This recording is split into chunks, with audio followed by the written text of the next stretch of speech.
evening, everybody. Thanks for joining us on another edition of Reasonable Doubt, brought to you by the Harris County Criminal Lawyers Association. I'm your host, and back beside me, once again, Julio Avila. JV, what's up, man? Survey says staying dry. You are? It's because, you know, Harvey hosts the Family Feud, and y'all see that? See that? Are you ready for did you get all your water and batteries and everything else? Oh, no. So my wife called me up, and she said, hey, I just bought a generator. I said, wait, you're going to buy a generator? You just bought a generator. She said, no, I just bought it. It was, you know, like a lot of money. Right. I said, oh, you mean we just bought a generator. Yeah. Yeah. No, but we're ready. We are not. I saw your stockpile. It's not good. It is not good. Are there any sprinkles in that donuts? Yes, but they have already been eaten. Oh. So we are already at least one donut down. So we got donuts, we got Chips Ahoy, we got some bananas, we got one bottle of Gatorade. And a box of Ritz crackers and a bag of goldfish. Quick oats, oatmeal. Yeah. Well, we have. I mean, this is not all we have. We still have some other stuff. But the good news is, I am sufficiently armed with ammo and plenty of firearms to take out the zombies if they come down our street. I will say though, if I had the head of the top science lab in the country here, I would be perfectly prepared and feel very comfortable about going into this weekend. Our guest tonight, ladies and gentlemen, the president and CEO of the Houston Forensic Science Center, Peter Stout. Thanks for joining us tonight. Thanks, I appreciate the opportunity. Yeah, well, we're going to be here for the next hour with Peter talking about our new crime lab. We're going to open up the phone lines about 8:30. For those of you who are not out trying to get gasoline or water or other supplies, Chips Ahoy, Gatorade, that sort of thing, call in with your questions. It's going to be an interesting show tonight. We got a lot to talk about. 713-807-1794 is the number. I also have Twitter up here, so you can send me your questions at HCCLA_TV, and we'll read them right here on the air. Peter, it's a natural question at this point because we do have a hurricane bearing down on us. What is your office doing for disaster preparations? Yeah, we spent a lot of today working on just that.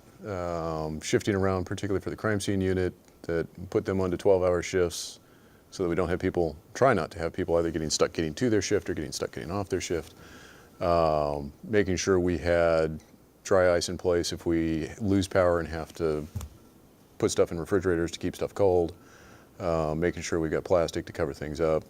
All of those types of things, but you know, we're probably going to lose a couple of production days out of this. Well, and crime doesn't stop just because we have 25 inches of rain barreling down on us. I guess what does your staff do in terms of getting ready to go out in the field? I mean, are y'all in charge of collecting the evidence when you get there? I know there's a new CSI unit. We'll get into all that, but I mean, what kind of steps do they have to go out with a special team if there's high water or anything? Well, you know, we'll see on that. Really, the capacity we've got with the crime scene unit is we make homicides, dead babies, and officer-involved shooting. That's really all we've got the capacity to make. So, you know, we'll see in this if there is a homicide scene that we need to make. We'll work with HPD officers on how we get there.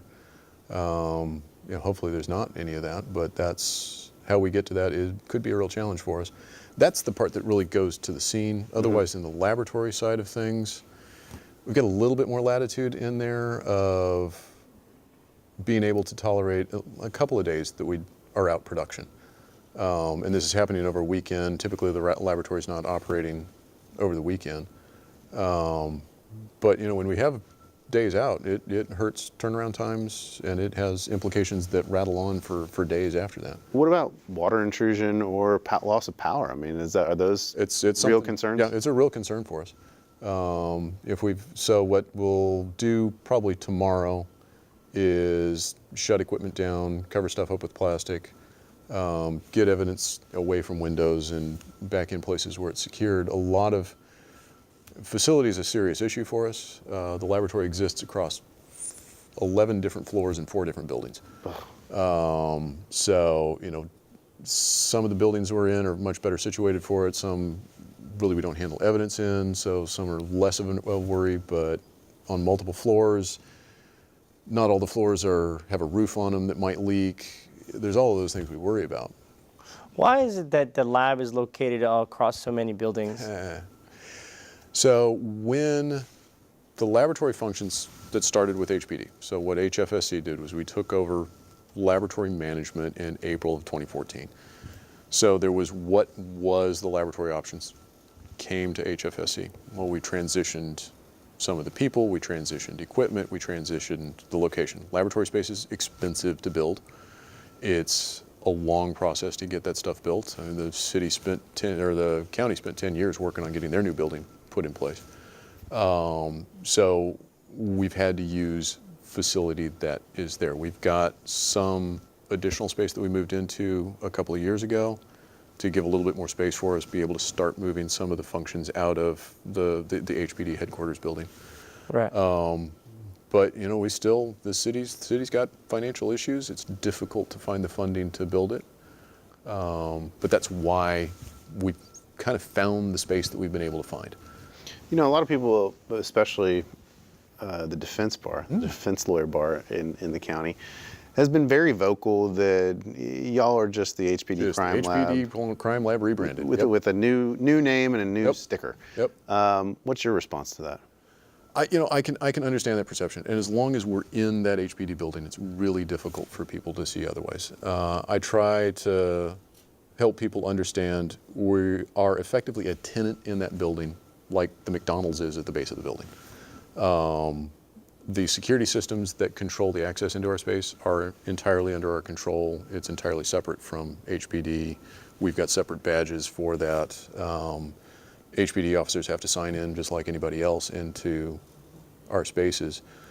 The employees, we still have some employees that were part of the city, where I think we're down to 18 City of Houston civilian employees that are still within our management, and I think we're now down to about 10 or 12 classified officers that are still part of our management.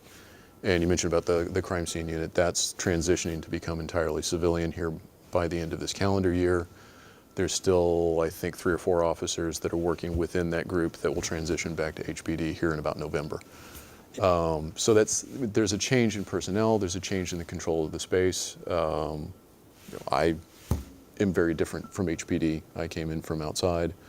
Do you have any law enforcement background? No, I don't. I started my career in the Navy. I was a naval officer, and actually I ran one of the Navy's drug screening laboratories, so I joke I was a narc for the Navy.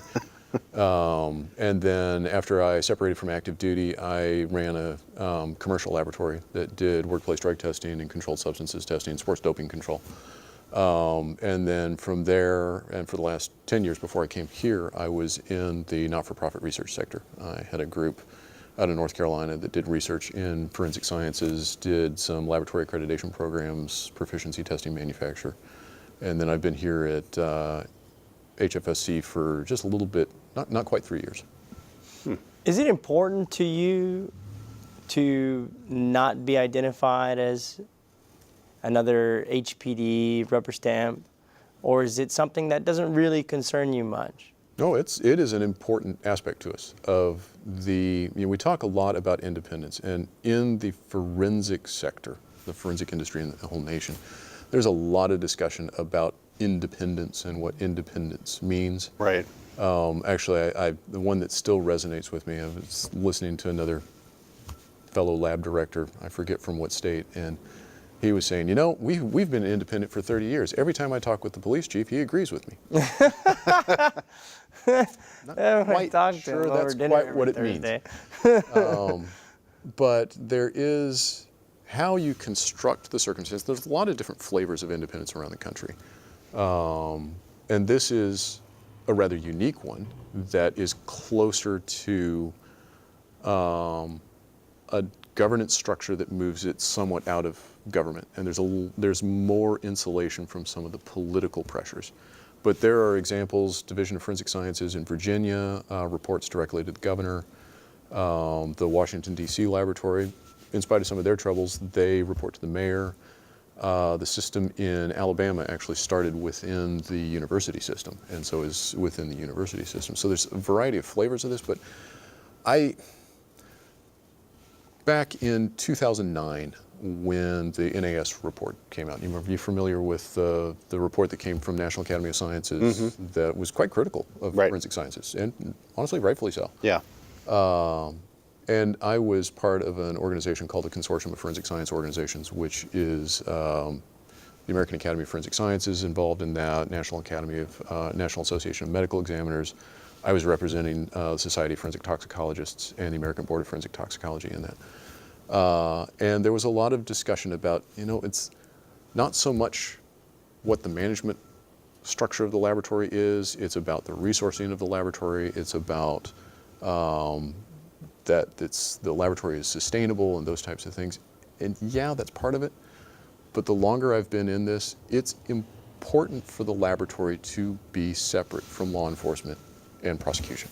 Yeah, and I mean, you talk about independence and everything. To me, the larger issue is having a cohesive unit almost, to me, because when you have the DPS lab, you have your office, you have the county's office, and it's that way in almost every major city in Texas, and it's like that in a lot of major cities across the nation. Yeah, and I just feel like there needs to be, if you're going to achieve true independence, there almost needs to be this, we report to the governor, and it's a statewide thing to really take it out of the true, because I feel like when you get on the smaller level, the county and the municipality level, that's where you really run into. Well, the place I think that there's some of the biggest difficulties is the 2- and 3-man kind of operations that sit within police agencies all over the place. Right. And probably some of the most troubling things I've seen around the country are these very small forensic operations that rest entirely within a law enforcement agency, and it's really difficult for them to resist requests and resist the kind of subtle pressure to perform in a particular way. Well, yeah, and I mean, I kind of feel like, so for instance, when somebody brings your office evidence in a case, okay? The police bring it in, for the most part. Yeah, I mean, most of our evidence comes from HPD. I'm assuming, there's not like citizens walking in off the street saying, "Hey, I found this hand," This real quick. But and maybe I'm making too much out of this, but it seems to me that by tagging that evidence, you're putting the suspect's name on it, you're putting their date of birth, that you're almost leading that forensic officer to a conclusion. There's real concern about that, and there's a lot of discussion right now about what we call cognitive bias. Actually, I've got one of the researchers, ETL Drawer, coming in to do a workshop with the new crime scene group about cognitive bias stuff. What we're trying to do is construct mechanisms to try and give a firewall and a bulwark between the analyst and having some of that information.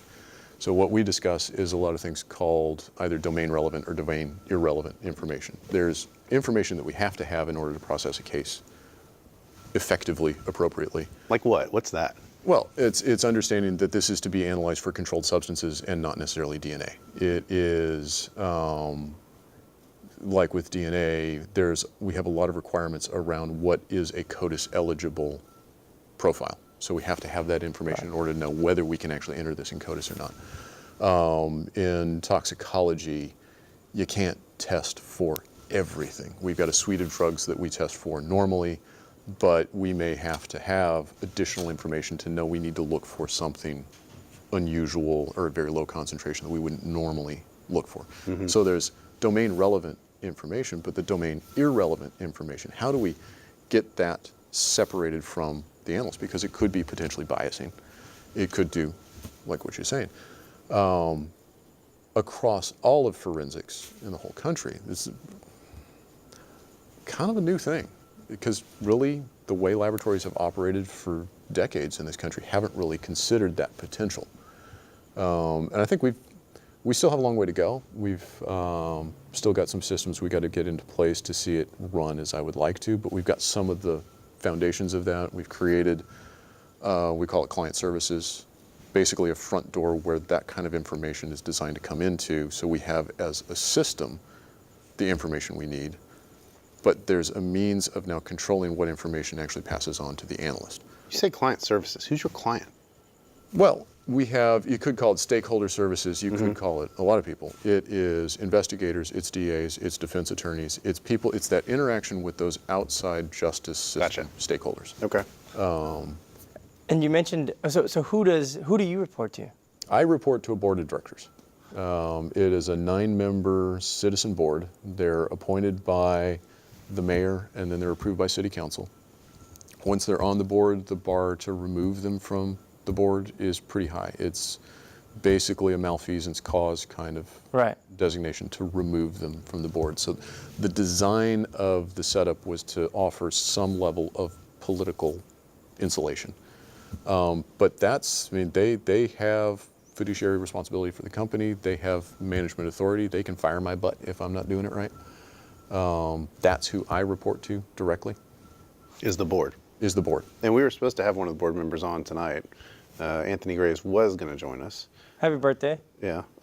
He's going to try to join us next week. Unfortunately, he got a little under the weather, so couldn't join us this week. But I think Anthony's going to try to join us next Thursday night. Cross your fingers. Hopefully he'll be able to. How do you feel about there being a civilian board or the structure that you report to? How do you feel about that? And are there other, you said there's other models that are in place, but what's your opinion on that? I really like my board. I like the structure that this is. So I came out of North Carolina. I sat on the North Carolina Forensic Science Advisory Board that was created after the North Carolina laboratory had some serious problems. But that was a strictly advisory board. Many of these you see, so Washington, D.C. has an advisory board. There's a form of a commission in Virginia. There's the New York Commission, there's Texas Forensic Science Commission. And what you kind of need to understand that here in Texas, Texas is really being viewed as a real model of how to reform forensic sciences, how to move forensic sciences forward across the whole country. And it's Really? I know, Texas of all places, I get it. That's a bold statement. Not where you would have expected, but it really has, and it's not just simply what's the model at Houston, it's Texas Forensic Science Commission. Okay. It really has been looked at as, I've heard people refer to it as what a commission looks like when it's done right. There used to be a lot of look at New York. It's had its challenges in New York, and the Forensic Science Commission here, I think, they've done a good job of balancing all the tugs and pulls that a commission has to do, working to really try and improve the nature of what's going on in the laboratories. So the combination of all that, the combination of the Michael Morton Act, 3914, all of these things have kind of come together in Texas to really set up the conditions where a laboratory has the opportunity to be far more transparent with the information. I mean, we post all of our quality incidents on the public website, and now DPS is doing the same thing. So you're starting to see these things kind of gain a lot of momentum here in Texas, and I think you're going to start to see that show up elsewhere in the country. You were recently in the news over a incident like that, Yep. where I guess some evidence was found Yep. from a 1998 Yep. rape kit Yep. in one of your officers or investigators' offices. Yeah, it was a former employee. It was Yeah. a position that we had eliminated because of trying to optimize our management structure. And as we were going through files from that individual, we found a piece of evidence.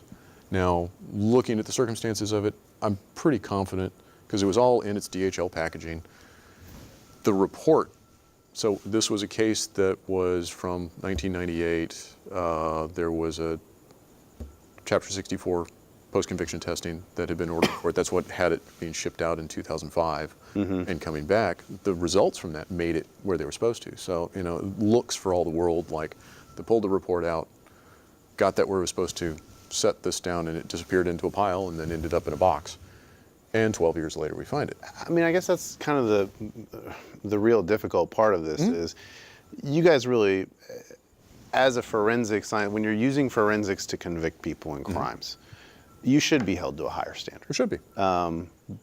Because of just the overall nature of what you're doing. I mean, there is a high standard there, but there's human error involved too. I mean, incidents like that are going to happen. And, you know, obviously your goal is to try and minimize those, but you can't eliminate them altogether. So what kind of steps have you put in place to try and mitigate that or lessen those? Well, so that particular one, you have to keep in mind, in 2009, there was not, we call it LIMS, Laboratory Information Management System, the computer information systems that help manage where evidence is, where steps in the process are, keep that all organized. Didn't exist at that point. So LIMS systems that have come in, better information management systems, we're actually in the process of replacing the LIMS system that we inherited from HPD to move to, I think, a far better system. But you know, these are big, complicated, what are called enterprise ERPs, the system that drives the whole thing. What's the new system? The new system is one called Justice Tracks, and it actually is what most of the laboratories in Texas are on that product. It's probably the most dominant LIMS product in the country. So we're in the process of getting transitioned to that. Hopeful that we'll get that launched in November. But it is a big, complicated launch. But those types of, we have a bunch of science-y equipment, lots of lights that flash and squiggly lines on pages, but really what we make is information. As I would say, doomaflages. Yes, doomaflages, exactly. But really, we're an information business. So I think a lot of laboratories are starting to come to the understanding that we've got to manage the information better. Yeah. So building towards systems of how we manage the information, building towards systems of how we handle all the work systematically, engineering controls around how evidence flows through, how evidence is tracked, barcoding, RFID technologies, all of these tracking technologies that are used in industries all over the place. Getting all of those things in place, but then establishing the fact that, you know, if there's an error, we handle the error in a systematic way as it is. So if it affects the results or it affects the quality of the evidence, the intention is we'll document the corrective action, we'll document as best we can, understand the root cause of it, look towards solutions based on that root cause, but then also do everything we can to ensure that that information is made as available as we can. So we have tried to be very deliberate about ensuring that we post that on the website, that we not only just put it up there as a pile of files on a website, but that we tell people in an understandable fashion where it is. So I end up on the news more often. Where, I mean, Which I'm sure you love. Well, not too long ago, there was an incident where bullets were being left at a scene, things weren't getting tested, and there was some, we had a show about it, respectfully, a show about where the Houston Forensic Science Center, or the evidence that was being collected wasn't being collected or wasn't being tested in a manner that should have been proper, or wasn't being documented as it should. And without going into that, following up on what Jimmy asked, is, you know, what are you doing, or what is your, you know, mission to make sure that things are being collected, the DAs know about if this particular bullet wasn't collected, and defense attorneys are being made aware of these kind of things. What have you done to prevent something like this from happening again, or what are you looking? So you're talking probably particularly about the crime scene stuff. Yes, that's exactly what I'm talking about. And crime scene. So the crime scene unit that came across from HPD, this was a known challenge at the outset. What came across were all classified officers. That's what had been doing crime scene investigation at the start. And it was the design of the organizational setup at the start that it would gradually transition to be a civilian unit. It's been a rough road on that. It's not been easy. It's, you know, and I try to get people to understand, it's really easy, and it gets hyped up a lot that it's been HFSC against the officers, that the officers were bad. There's some really good people in there. They're well-intentioned. They wanted to do a good job of it, but some of them, the training that was started with was from a different era. The expectations of what needs to happen at a crime scene have progressed, they've changed, and it's a really difficult thing for those people that are in those uniforms to make that transition. Mm-hmm. So, it's had its rough spots. It's had its rough spots. We've had issues where it has been difficult, particularly with the union. And I think the culmination of it was about 3 months ago. It's about that, 3 or 4 months ago. Well, about a year ago, we brought in some outside crime scene experts to audit through, and the audit report that they had was, it pointed out some serious issues. Right. We have known there have been some serious issues in there. And then I've been discussing with Texas Forensic Science Commission about how best do we provide a disclosure to TFSC. And you got to keep in mind, though, crime scene, latent prints, and digital, the multimedia evidence, sit outside of scope for TFSC. The state regulation that creates TFSC, those disciplines really aren't part of what TFSC has to be looking at. They don't have to be accredited. Crime scene is the last unit that we have that we need to get accredited. We've gotten latent prints accredited. We've gotten the digital multimedia unit accredited. So it was a difficult road to even find how best do we disclose this to TFSC. Right. And so that was what we, after the state AG had rendered an opinion off some questions from TFSC about what laboratories have to disclose, that decision created a good framework for us to easily be able to disclose and know what we needed to disclose to TFSC. So that's what started the round in the press of the 65 errors in there. I mean, they're errors that we've known have been there. So that's now precipitated moving on to starting the Crime Scene Academy. The shortest way for us to finish out the transition of crime scene was we brought in a whole new class of people.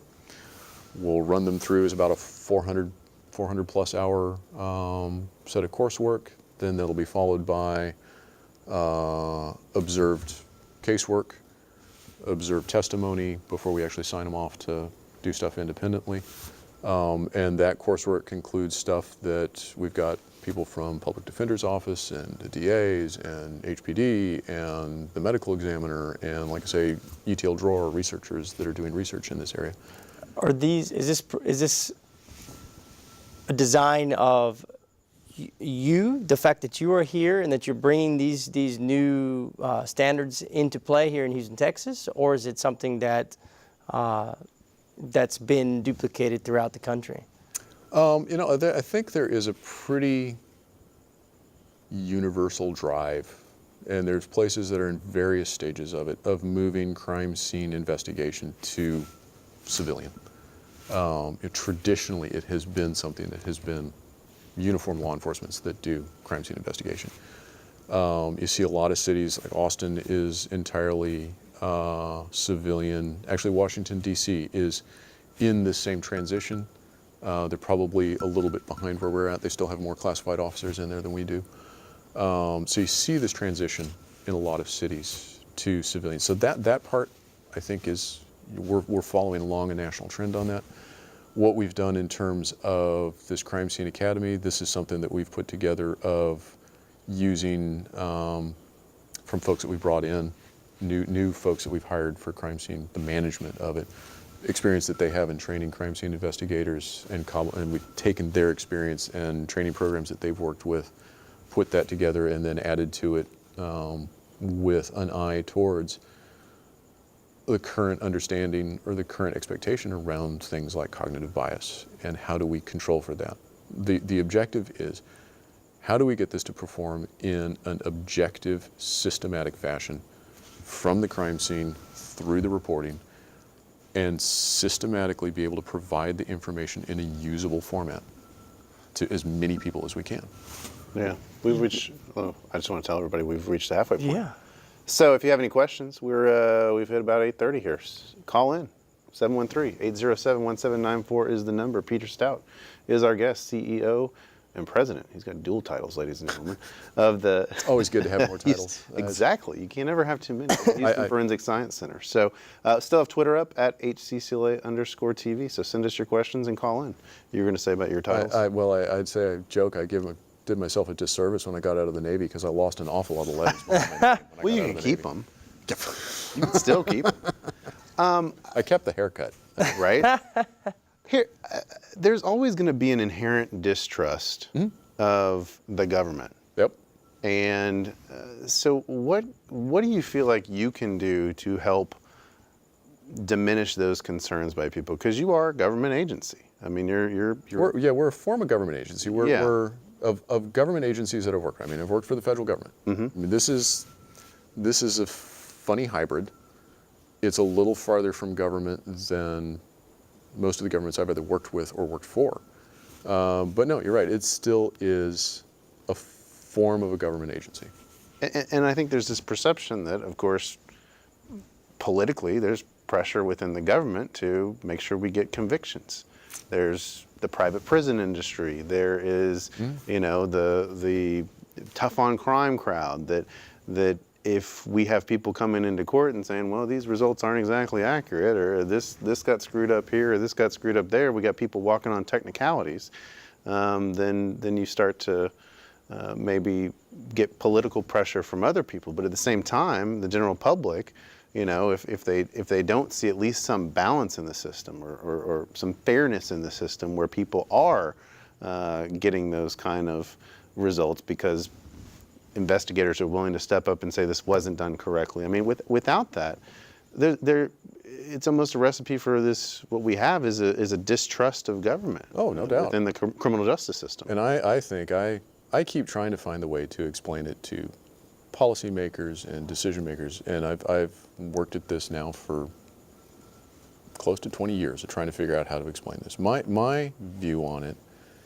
is the functioning of the justice system is a fundamental underpinning to our way of life. The rule of law is part of what makes America work. It's part of what makes companies willing to invest here. It's part of what makes the economy run.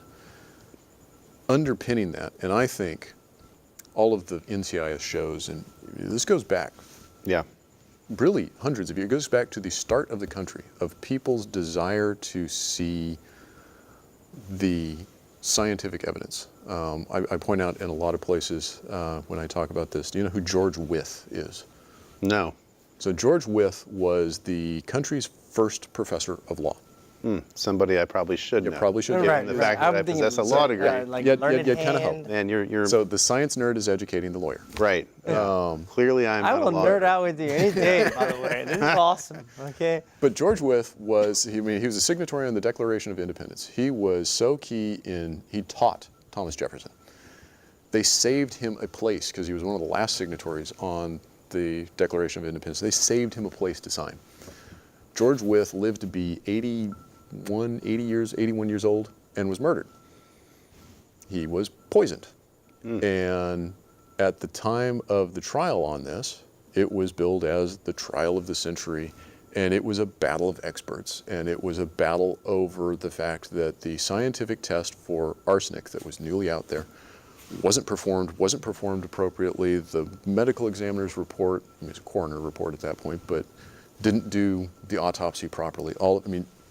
It was the same thing you hear today. Yeah. At the start of the country. Not much has changed. So I contend, our fascination with these things is because people intuitively understand that there has to be, they have to have that kernel of some kind of objective truth that underlies this justice system for them to believe that it's going to treat them fairly. And yeah, it really rankles me that we have jeopardized this remarkable system that's been laid out simply because we have allowed the corruption of the forensic evidence. You think the Annie Dukins that are out there? You heard of Annie Dukin? I mean, I'm Go going to have for to it. say no again. Okay, so I mean, Andy you're asking me about people, and I'm just like, I'm Well, stuck at hello. Andy, This is Andy embarrassing. Dukin, yeah, but Annie Dukin, I love that she's been referred to as the Fukushima of forensics. She was a drug chemist in a municipal laboratory in Massachusetts. One laboratory. Oh yeah, everybody's case got dismissed, like 300,000 of them or something. Oh, come on. False Now all of a sudden you know. Yes, no, I know that. Once I start telling you, I'm the one host that's stumped here. She falsified, plain up, made up 60,000 results, compromised 24,000 cases. State of Massachusetts spent. I'm familiar with the case. I didn't know the name. Yeah. $10+ million. She served 3 years, 5 years, something like that, and they just vacated all 24,000 cases because they never fixed it. That kind of stuff is horribly corrosive to the trust in the entire justice system. Well, absolutely. I mean, look, this is a country founded on distrust of government. Oh. And the problem is, to me, the shows you're talking about, NCIS, Law and Order, to me, they really do a disservice because I feel like jurors come in and they're like, well, if that person who's an expert in forensic science says it's so, it must be so. And you know, I just feel like that has been the biggest disservice in our criminal justice system is that jurors come in already preconditioned, thinking that it's infallible. Yeah, That science is infallible. And science, by definition, a scientific measurement has an error rate. It has a variance to it. You try and make it as small as you can, but there has to be an error rate to it.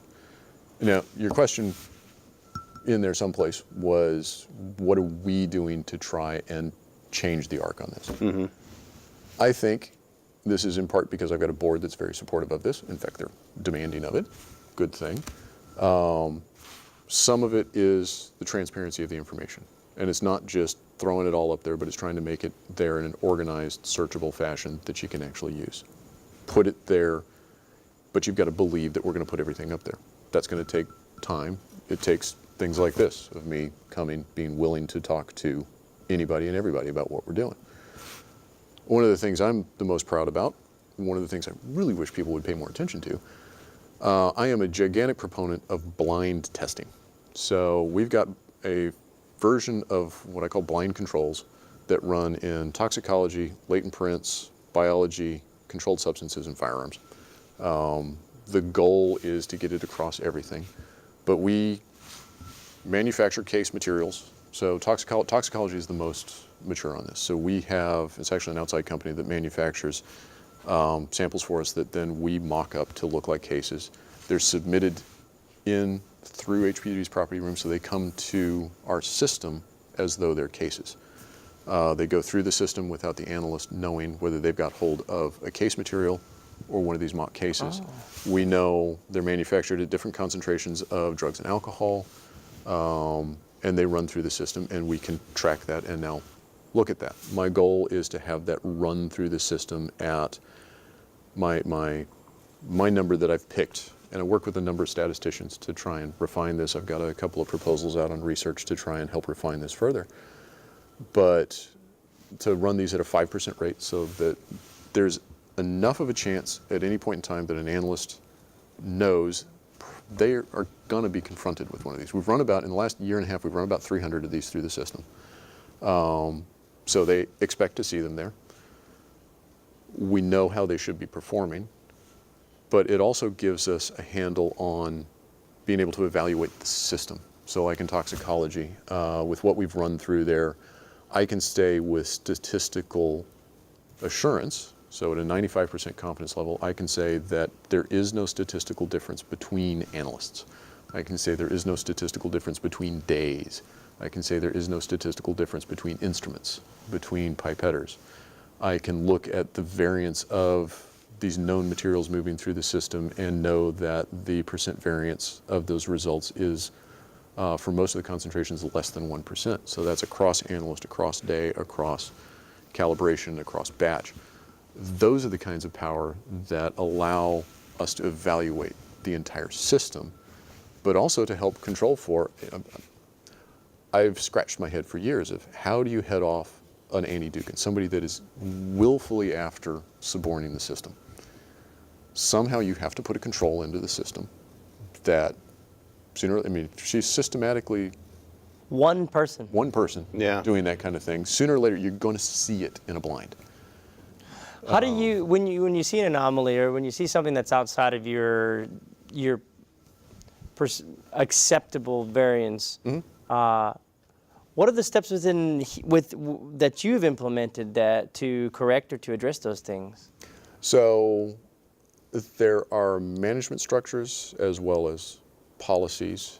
The blinds are, I think, a big Right. part of it. But you think even from the structure of it, we set up to have our quality division reports to me directly, just as the operational production side reports to me. So quality doesn't report to the operational side. Quality has the authority to shut something down. Quality, just like we talk about the laboratory having separation of potential influence, trying to set up the management structure even within the laboratory that different functions have the latitude to counterbalance each other. Now, you talk about scale of laboratories. We're about 200 employees. If you look at the most recent Bureau of Justice Statistics survey of publicly funded crime laboratories, there's about 411 laboratories that are surveyed in the U.S. So those are the easily identifiable crime labs. Of those 411, more than half of them have fewer than 24 employees. Wow. There's only 12 that have more than 100 employees. And I'm reasonably confident, I don't know for sure, but I'm reasonably confident that at 200 employees, we are probably one of the 5 largest laboratories in the country. So you talk about scale, Yeah. gives us a huge advantage in having that scale. I can have a dedicated quality division. I've got 7 people in there now. I'd like to have more in there. Most laboratories don't have that capability. Yeah. Well, going back to the Massachusetts case, I mean, did you talk about somebody going in there and willfully, manipulating this evidence, destroying evidence, tampering with it, whatever? Did it ever come out? Because I knew generally about the story. I mean, I didn't know her name, and I don't know too many of them. But did it ever come out what her motivation for doing this was? God, I'm kidding. That was a joke. I don't think it's ever been really clear. Now, the things that I see over that make me go, Because I mean, if somebody's in there taking a bribe. well, That's it doesn't one seem thing. like there was anything about bribery. Now, this was over the course of 9 years that she Right. did this. So right there suggests to me that there's a management issue. I mean, Yeah. how did management Right. not Yes. understand that? Now, the other one is she was 10 times as productive as anybody else. And that, I understand it. That was kind of where it started to unravel, was people going, wait a sec, she's so much more productive than everybody else. What's going on? Well, it's interesting because I was talking to somebody I knew years ago about the financial industry in the UK. And over in the UK, particularly if you work in a lot of European countries, you have to take 30 days off straight. That you are required to take basically a month-long Like vacation in a row. because you They call broke it your holiday, back, or- No, because and one of the because? because one of the things is particularly in the financial industry is that if you are committing a fraud against your company and you're gone for 30 days, It's going to show up. it's going to show up and it's going to unravel. Oh, I see. And so I'm wondering if there is something like that you could build into a system like you have to, that if somebody is doing something, if somebody is taking bribes or manipulating evidence, that, by sending them on a holiday, if you will, it can kind of come out. Well, it's how do you construct a system of checks and balances within the system? Trying to set up the system so you're not placing, imperfect people in a tempting circumstance.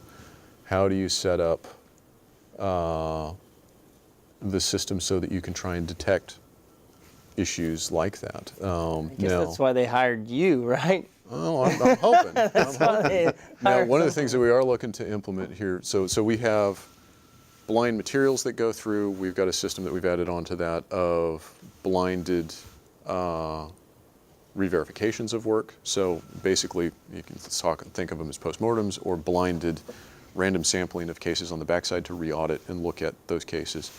Like in firearms, and actually firearms is kind of cool, of what we've been trying in firearms is the pattern recognition disciplines, there's been a lot of criticism of fingerprints in firearms and some of those. So one, we've got the start of a black box study in firearms that we're working with NIST on. We've got blinded materials that we put through, but we try to construct those so they actually are the challenge samples.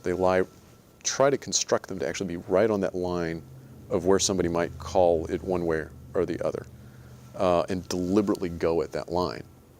So making it of, you take a couple of different types of ammunition in 2 different guns that are the same make and model, and put that together also with fired materials that came from neither gun, and now present that blinded to somebody. And we've been mixing up, giving that to an experienced examiner first, and then a less experienced examiner second, and the other way around, and see where issues start to arise or where disagreements start to arise. What are your education requirements, and how do you check those? Because remember, we had yeah, I'm about to go online. I'm gonna get my fingerprint specialist online. Well, I mean, like, remember who, Dr. Gual or whatever, that had the educational problem where she lied on her resume and everything. I mean, that is a huge problem if somebody comes in misrepresenting their qualifications to y'all. So, I mean, we do background checks, we do degree verifications. I mean, we do what's available to try and check those and prevent those. I think some component of it is, I spend a lot of time talking with staff. The management team, I encourage the management team to spend a lot of time talking with staff. It's a little bit like airport security. There's the gizmos, but really most of the airport security is watching the people. Getting to know them well enough to see what's an unusual behavior. So, I mean, there's an active management component to it as well. But it's got to be a multi-layer approach. I agree. It can't just be one tool. It's got to be multiple tools. Not every tool is going to catch every issue. One I'm looking to get in place is, because you kind of look at it of, while we go and observe testimony, it's part of our accreditation requirements that we have somebody that goes and observes testimony. So adding on to that of, you can think of it of kind of blind evaluation of even testimony. Ideas will get transcripts, and there are some models of transcript reviews post, but taking the transcript review and now trying to go at it with a team of people to try and have different views of that transcript. So get somebody on a committee to review those that is effectively a layperson. So somebody that's out of my finance department or something like that isn't really a scientist. Somebody that's obviously an expert in that particular discipline to look for, is this structurally correct, scientifically correct? But I think it's also good to see, maybe we can get a lawyer involved. Look at these things, because you're going to see some things in court watching the person. You're going to see some things in a transcript that you aren't necessarily going to see. Speaking of in-court watching, for ballistics, for example, you said, well, we're going to try to do study, test 1. I'm sorry, I'm not a scientist. Test 1, test 2, and then test 3, and the analyst won't know which is the actual and which is the blind. Or if an individual, or if there's another analysis of blood where test 1's within range, test 2 is not in range, or test 3 is the one that you need. Are those individuals in testimony? I'm not seeing the firearms expert or the toxicology expert testifying to, well, first I had this, test 1, and then I had test 2, but it was really test 3 that turns out to be the actual blood or the bullet or the ballistics exam. How can the defense, because it seems like great cross-examination, it seems like great inquiries onto examination, are those blinds and controls available to defense upon request through a discovery order? Or are those things that your office provides, or are they not? In other words, if there's a gun involved and there's ballistics involved, and you actually ran, or the office ran a blind, another blind, or another other sample, and then my guy's ballistics or blood was mixed in there, I'd like to know all the tests that the analysts ran through, and are those available too? Are you making those available? What we've been trying to do, and like I said, we've been working on blinds that we've been starting to introduce and get used to this, and as near as I can tell, there are a few models of blinds around. I know Washington, D.C. is thinking about building in some blinds. The USCCL, U.S. Army Crime Investigative Laboratory, has done a handful, 3 or 4 blinds that they've put through their system. The Toronto laboratory, they do 2 or 3 blinds a year. We've done like 300. Right. So now that we've come to understand how can we reliably get these in there, how do we get hold of firearm materials that we can actually use sustainably, how do we get hold of drug materials that we can use sustainably, there's been a lot of mechanics that we've had to work at, and we still have stuff we've got to work on. I mean, we haven't got this all perfected yet. But if you go to our external website, HoustonForensicScience.org, and you go under the About Us, and it's in red under that menu of e-discovery and public documents. The goal has been to try and get anything that's not in the specific case, the data or whatever that's specific to that case, or has personally identifiable information for that case. What I'd love to do is have that go with the report when the report goes out. Right. We've got to get information systems fixed to do that. But if it's not that, and if it's everything else that's in between, the goal is to try and have that organized on the website so you can get at it. Interesting. So calibrations and temperature logs and blind control reports and method validations and SOPs and all of those types of things on the website so you can get at it. Now the next goal of that is, so you've got one aspect of that you can go mine that and look for anything that may be ancillarily reported. The other aspect is, hopefully with the new limbs and some additional development there, I can't do it just yet, is you go type in your case number and those documents that are relevant to it are returned to you. Oh, that'd be awesome. As a group. Yeah. That'd be awesome. But the idea is trying to get all that stuff there so you can go find it. I mean, the goal is, and we've got about 5,000 documents up there right now. I'm thinking when we're really at scale, it'll be probably more like 20 or 30,000 documents. But putting all that stuff there That's so you awesome. can go find it. We got somebody on the phone who wants to talk to you. All right. Let's bring him on. Hello. Thanks for calling Reasonable I'd like Doubt.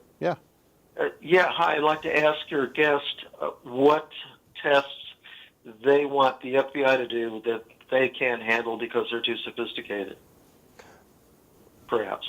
Oh, well, that would be something that I also wanted to, I think goes along the line of what are the limitations of your lab? And, what are some things that, if you had the magic wand that, I would lift this limitation to have? Well, all labs struggle with capacity issues. And what you see that heads to FBI is often trying to address capacity issues. We don't do mitochondrial DNA. That UNT up in University of North Texas, this is basically the main mitochondrial DNA laboratory in the state, and FBI does mitochondrial DNA. What is mitochondrial DNA? I have no idea what that means, but that sounds... The mother's contribution to the DNA. Yeah, he's right. It's basically, so it's from the mitochondria within the cell. And yeah, Ramit's standing back there because when I used a word that has more than 5 syllables in it, she starts getting exercise. I know, right? But it basically not is, these it's big a words in contribution to the DNA from the mother's side. It's matrilineal, just like we call them YSTRs, but DNA that's off the Y chromosome is the patrilineal side, really only contributed by the father. Right. We don't do trace evidence. And quite frankly, I don't really care to get into hair fiber analysis. I don't think it's particularly valid. Trace has its place, but it's got a lot of challenges to it. I think we need to focus on some of the other areas, so we don't do trace. We do latent prints. We do forensic biology work, DNA. We do toxicology. We don't do postmortem toxicology. That's with the medical examiner. Ask him why not. Why don't we do postmortem toxicology? Why don't you believe in hair fiber analysis? The hair fiber matching? It's like the voice of God coming in. Yeah, the voice of God shows up there. Hair fiber matching. You know, I'm sure there are hair fiber microscopists that would argue with me, but I mean, the FBI themselves admitted for the last decades the testimony has been grossly overstated. And bite mark evidence. And bite mark evidence. Oh. Snaggletooth. Yeah. So I am not a hair microscopist. I'm a toxicologist by training. But all of my research over the years has been, ironically, and it's always good for a giggle someplace, how drugs get into hair. I get it. Did you get it? So I've looked at a lot of hair. And frankly, I don't see it. I just don't. Is that something that, okay, you come into Houston, there's no secret that, you know, the crime lab in Houston has had problems. And so, you know, what was your thought process of coming, I mean, had you ever been to Houston before? Nope. In Texas? I mean, Nope. You probably knew that you were coming into some real changes that were going on. And The proverbial it storm. yeah, the proverbial it storm. Tell people, talk to me you know, about when I talk about Houston with groups, and actually I was just at National Institute of Standards talking about this. I often start the presentation with, this is what Houston was. 2003, New York Times headline, the worst crime laboratory in the country. That's part of what this is. It's also part of what the strength of this is, because we know what bad looks like. And it can only get better, right? Can it actually get worse than it was in 2000? You'd like to think. You'd like to think. But, you know, there is actually a real advantage in that. We can do things here because of what Houston was. A lot of my crime laboratory colleagues are very hesitant about getting blind quality control in. Sure. You know, they worry about, are my analysts going to accept it? I can't afford to do it. I can take the chance on doing it. It's an important thing. I think it is tremendously valuable. It's a hugely powerful control. I can take the chance to do that. I can take the chance to try and craft this bulwark of a case management unit to help try and filter information. I can say, you know, we need a new information management system. We've got to do this. I can take the chance, and I've got a board that's supportive of saying, you know, if we've got a quality incident, we're going to put it up on the website. We're going to make it available. That's not a common thing in laboratories to say, right, here's all the errors. Most of the time you get the, huh? Right. What? But because of what Houston was, we could do that. Yeah, I was in a very comfortable research position. The group was very successful. We did really well on grant work. I'm doing quite well. No, I came because of what Houston is. We have to wrap it up, man. We are out of time. I'm I totally appreciate it. telling my guy next time, Yeah. no, they're gonna catch you, man. They got Times are changing around. Well, you know, I say we've gotten an awful lot. We've come a long way. I'm really pleased with the progress we've made. We haven't solved everything yet. We still have work to do. Well, you know what? We appreciate you coming on the program tonight and talking appreciate about the it. opportunity. Yeah, absolutely. So, Peter Stout, thanks for joining us. Julio, thank you for joining us again. Oh man. We're always looking forward to having you on every week. You know, I just come here, make some jokes, you know. I'm gonna get ready, buckle down for that hurricane, man. All right. That's all the time we have for this week, ladies and gentlemen. We are going to try and get Anthony Graves on the program hopefully next week. And we will join you next week for another great episode of Reasonable Doubt. Be sure to check us out on Facebook and follow us on Twitter. Get all the updates on the latest episodes. Good night, everybody.